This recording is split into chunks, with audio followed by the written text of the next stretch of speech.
Aïda ens transporta a l'antic Egipte, un Egipte mític, atemporal, dels antics faraons, que estan en constant guerra amb Etiòpia. Allà tenim el rol principal, Aïda, per veu de soprano, que és una esclava etíop presonera dels egipcis. Aïda té un amor correspost i clandestí amb Radamès, amb veu de tenor, que és un jove guerrer egipci que aspira a ser el cap de l'exèrcit egipci. La tercera en discòrdia, diguéssim que aquest triangle amorós, es tanca amb Amneris, per la veu de mezzo-soprano, que és la filla del rei d'Egipte i està perdudament enamorada de Radamès.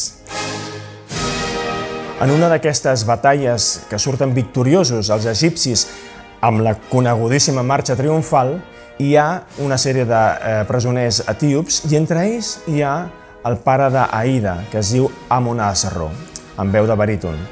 El que no sap ningú és que Amonasro en realitat és el rei dels etíops i, per tant, Aïda és la princesa d'Etiòpia. Amonasro aprofitarà aquest captiveri per manipular a la seva filla i intentar que, a través d'ella i del seu amor per Radamès, pugui esbrinar els secrets militars de l'exèrcit egipci.